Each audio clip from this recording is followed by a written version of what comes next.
Halo pendengar setia, kembali lagi di podcast Suara Layanan Kita, forum yang berisi diskusi-diskusi mengenai pengembangan layanan publik dan juga pengembangan aparatur negara.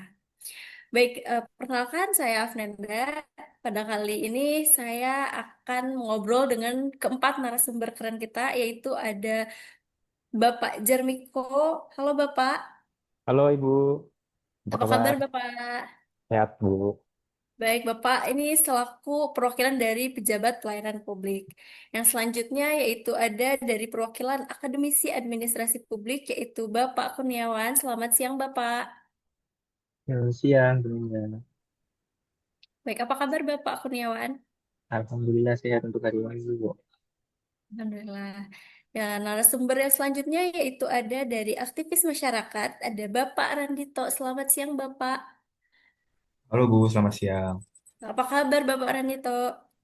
Puji Tuhan, sehat Bu. Baik, yang narasumber yang terakhir yaitu ada Bapak William selaku perwakilan dari pelaku usaha dan pengguna layanan. Selamat siang Bapak William. Selamat siang Ibu Afnenda. Apa kabar Bapak? Puji Tuhan, sehat Ibu. Ibu gimana kabarnya? Alhamdulillah kabar saya baik. Baik, terima kasih kepada Bapak Kurniawan, Bapak Randito, Bapak Janmiko, dan juga Bapak William yang sudah menyempatkan untuk hadir di podcast kali ini. Kali ini kita akan membahas tema yang sangat penting, terutama untuk kita yang sehari-hari berhubungan dengan layanan pemerintah, yaitu topik kita kali ini adalah apa, mengapa, dan bagaimana pelayanan publik berakhlak. Baik, saya mau mulai dari Bapak Jarmiko terlebih dahulu. Halo Bapak. Halo Ibu. Saya mau bertanya kepada Bapak Jarmiko selaku pejabat Boleh. pelayanan publik. Menurut Bapak, sebenarnya apa sih yang dimaksud dengan pelayanan publik berakhlak? Oke, baik. Terima kasih Ibu Afnenda. Mohon izin ya Bapak-Bapak sekalian. Jadi tadi pertanyaannya kan apa sih yang dimaksud dengan pelayanan publik yang berakhlak ya?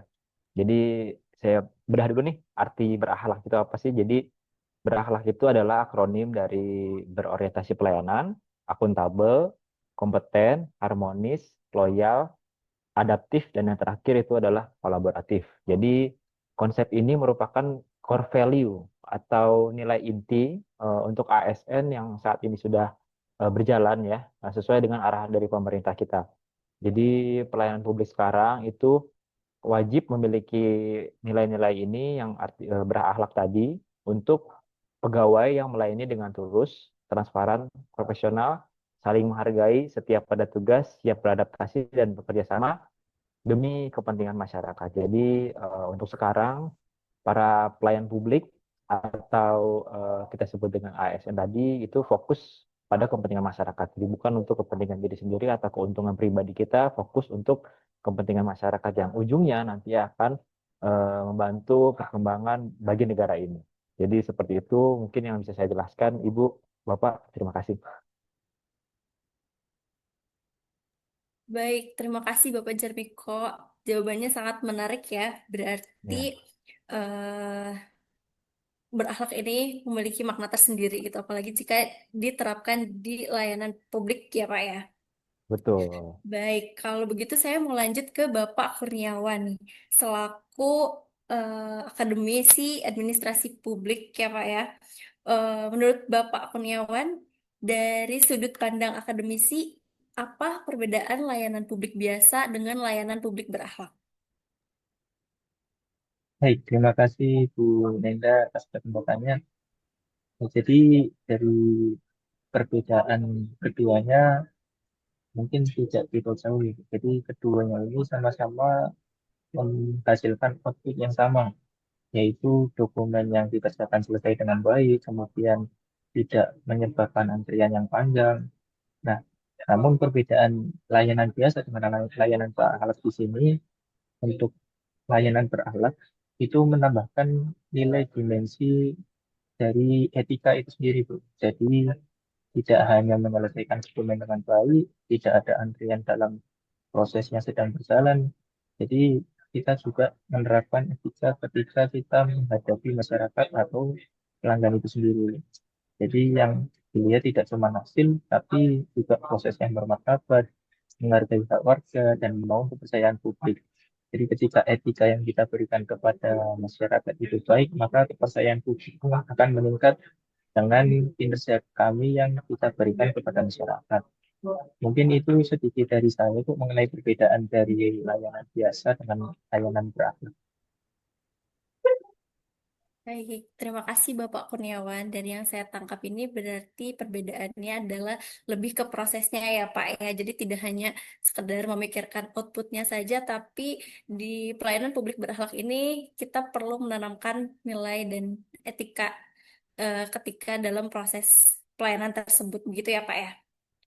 Iya, betul sekali. Baik, saya mau lanjut ke Bapak Randito. Menurut Bapak, sebagai aktivis masyarakat nih, seberapa sering Bapak mengadvokasi masyarakat yang mengalami masalah yang layanan publik? Dan menurut Bapak, mengapa penting menerapkan nilai berakhlak ini, Pak? Terima kasih ya, Bu. Penting menerapkan nilai berakhlak ini karena pelayanan publik itu adalah wajah negara di mata rakyat. Itu akan menjadi fondasi kepercayaan publik oleh masyarakat. Yang kedua itu adalah mencegah penyalahgunaan wewenang. Berakhlak ini menanamkan nilai akuntabilitas dan integritas, sehingga aparatur negara atau pemangku kebijakan itu tidak memanfaatkan jabatannya untuk kepentingan pribadi maupun kelompok. Yang ketiga itu adalah mendorong keadilan sosial. Nilai-nilai berakhlak ini membantu memastikan setiap kebijakan berpihak pada masyarakat luas, terutama kelompok yang rentan, bukan hanya golongan tertentu. Yang keempat itu membangun budaya pelayanan yang manusiawi dan memperkuat kolaborasi dengan masyarakat. Nilai kooperatif dalam berakhlak itu mendorong keterlibatan komunitas dalam pengambilan keputusan sehingga program lebih tepat sasaran. Yang terakhir itu nilai berakhlak ini bisa menjadi contoh moral bagi generasi muda. Nah, karena itu berakhlak adalah cara untuk memastikan pelayanan publik benar-benar pro rakyat. Baik, terima kasih Bapak. Berarti dengan adanya eh, pelayanan publik berakhlak ini diharapkan bahwa kita sebagai mungkin yang menjalankannya itu bisa benar-benar memberikan pelayanan yang baik kepada rakyat ya Pak ya. Betul, Bu. Baik, selanjutnya saya mau bertanya ke Bapak William. Halo, selamat siang Bapak. Selamat siang, Ibu. Baik, Bapak William ini sebagai pelaku usaha dan juga pengguna layanan. Saya mau bertanya nih Pak, menurut Bapak, kira-kira sebagai orang yang mungkin sering berurusan dengan layanan pemerintahan, apa bedanya ketika nilai berakhlak ini diterapkan di pelayanan publik, Pak? Baik, terima kasih Ibu. Eh, Mungkin terima kasih atas kesempatannya sebagai narasumber di podcast kali ini. Saya sebagai perwakilan dari usaha, mungkin menurut saya perbedaannya itu benar-benar terasa ya, menurut pengalaman saya pribadi. Sebagai contoh, ketika saya mengurus izin usaha, saya dilayani oleh seorang petugas yang menunjukkan sikap dan perilaku sesuai dengan nilai-nilai berakhlak. Mereka tidak hanya menjelaskan seluruh prosedur dengan sangat baik dan sabar dan juga jelas, tetapi juga memastikan bahwa saya memahami setiap tahapan yang harus dilalui. Petugas tersebut sama sekali tidak mempersulit proses, bahkan dengan sigap membantu saya mencari solusi ketika saya menghadapi kendala dalam pengisian dokumen. Kemudian sikap ramah dan penuh empati itu membuat saya dalam proses pengurusan izin menjadi jauh lebih cepat, efisien, dan tidak membuat stres. Terlebih daripada itu, saya sebagai warga merasa dihormati, dihargai, dan mendapatkan pelayanan yang manusiawi dari aparat pemerintahan. Ini merupakan bukti nyata bahwa pelayanan publik yang berlandaskan nilai berakhlak mampu meningkatkan kepercayaan masyarakat terhadap birokrasi. Mungkin dari saya seperti itu saja, Ibu. Terima kasih. Baik, sebelum saya lanjut ke narasumber selanjutnya, saya masih mau bertanya ke Bapak William sebagai eh, pelaku usaha yang sering berhadapan mungkin ya atau berurusan dengan pelayanan pemerintahan ini, pernah gak sih Bapak mungkin mendapatkan pelayanan yang kurang mengenakan dari pelayanan publik yang tidak menerapkan nilai berakhlak ini, Pak? Baik, terima kasih. Kalau pengalaman buruk, memang ada saja beberapa oknum yang mungkin tidak menjalankan nilai-nilai berakhlak ini dalam pelayanannya begitu. Tapi dari situ mungkin kita bisa belajar eh, bahwa tidak semua orang mungkin kita menilai SDM yang mungkin harus ditingkatkan begitu ya Ibu ya. Dari segi pengembangan SDM-nya baik itu dari soft skill maupun dari hard skill-nya. Mungkin begitu. Ya, terima kasih. Baik, terima kasih Bapak William. Saya mau lanjut lagi ke Bapak Jarmiko nih.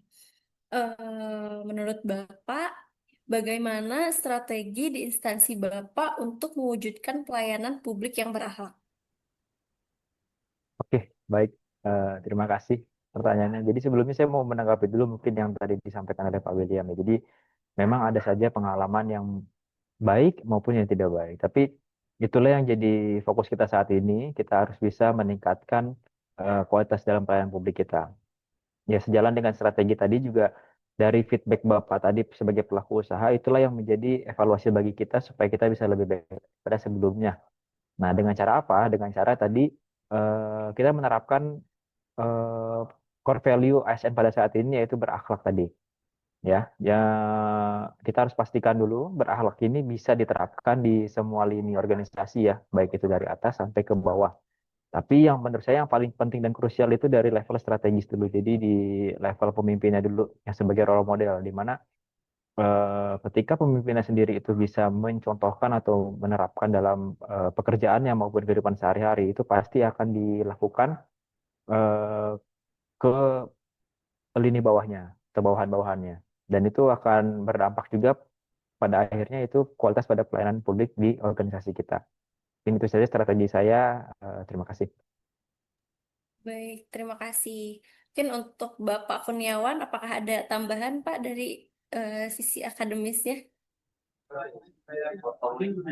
Baik, jadi kalau menurut pandangan saya, tadi yang disampaikan oleh Bapak Jeniko sudah sangat bagus sekali. Jadi memang harus menjadi percontohan ya dari atas yang kemudian nanti akan dicontoh ke bawahnya. Jadi ketika dari atas sendiri juga tidak menerapkan dari value berakhlak itu sendiri, maka dari bawah pun akan menyaksikan, oh atasan dia juga begitu ternyata.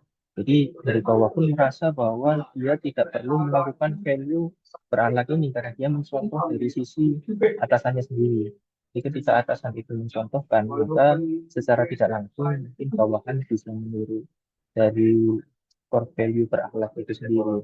Jadi selain itu juga menanamkan sikap dari masing-masing pribadi ya Bu. Jadi ada ketika kita yang kemudian disampaikan oleh Pak Jen itu, jadi setiap ASN mendapatkan pelatihan di awal ya Bu. Jadi ditanamkan apa itu negara, apa itu berakhlak. Jadi di situ dari SDM-nya sendiri dari awal kita ditanamkan mengenai hal positif. Jadi ketika orang-orang itu tidak ditanamkan hal yang positif, maka ketika dia menjalani pekerjaannya, mereka pun akan kebingungan apa ini yang harus dia lakukan, apakah prosedur yang sudah saya sampaikan ini apakah sudah benar. Jadi perlu adanya yang tadi itu pelatihan di awal ataupun pengembangan-pengembangan yang harus dilakukan dari ASN itu sendiri yang akan berdampak ke pribadi masing-masing yang akan menanamkan value akhlak itu sendiri. Mungkin itu tambahan sedikit dari saya itu dari yang disampaikan oleh Pak Jen. Terima kasih Bu. Baik, terima kasih Bapak Kurniawan. Mungkin selanjutnya dari sisi masyarakat ya Bapak Randito, bagaimana menurut Bapak terkait peran masyarakat? Ya baik Bu. Untuk peran masyarakat itu juga penting ya Bu. Karena kita itu masih sebagai masyarakat selalu mendukung apapun yang dilakukan pemimpin dan pelayanan publik untuk dilakukan ada core value dari akhlak itu untuk meluruskan dan melakukan pelayanan publik yang baik. Nah, masyarakat itu pasti juga akan melakukan feedback yang baik Bu. Selama masyarakat mendapat perlakuan yang baik, yang adil, kita juga akan melakukan feedback yang baik kepada pemimpin dan pelayanan publik lainnya. Seperti itu, Bu. Baik, terima kasih Bapak Randito. Terakhir, ke Bapak William, apa harapan Bapak untuk pelayanan publik berakhlak ini ke depannya, Pak? Harapan saya eh, nilai-nilai berakhlak ini tidak hanya menjadi slogan atau sekedar hiasan dalam spanduk dan juga dokumen resmi, tetapi benar-benar diimplementasikan secara nyata dalam setiap aspek pelayanan publik dan perilaku aparatur negara. Nilai-nilai seperti berorientasi pelayanan, akuntabel, kompeten, harmonis, loyal, adaptif, dan kolaboratif seharusnya menjadi pedoman dalam bekerja dan berinteraksi dengan masyarakat. Karena jika nilai-nilai ini diterapkan secara konsisten dan menyeluruh, bukan hanya oleh individu tertentu, tetapi oleh seluruh instansi pemerintahan, maka manfaatnya akan dirasakan sangat luas. Masyarakat akan mendapatkan pelayanan yang lebih baik, birokrasi menjadi lebih efisien dan juga transparan, serta kepercayaan publik terhadap pemerintah akan meningkat. Pada akhirnya, nilai berakhlak ini dapat menjadi fondasi yang kuat dalam membangun tata kelola pemerintahan yang profesional, humanis, dan juga berintegritas. Mungkin seperti itu, Ibu Amanda. Baik, terima kasih saya ucapkan kepada semua narasumber yang sudah meluangkan waktunya untuk hadir di podcast kali ini dan juga untuk berdiskusi mengenai pelayanan publik berakhlak. Jadi dapat disimpulkan bahwa kita tahu bahwa pelayanan publik berakhlak adalah pelayanan yang mengutamakan nilai-nilai moral dan profesionalisme. Penting karena dapat membangun kepercayaan dan bisa diwujudkan dengan komitmen dari semua pihak, terutama ASN maupun masyarakat. Baik, mungkin podcast kita cukup sampai di sini. Sampai jumpa di episode berikutnya. Dan ingat, melayani itu mulia, apalagi kalau berakhlak. Terima kasih Bapak semuanya. Terima kasih, Bu. Terima kasih, Bu. Terima kasih, Bapak-Bapak.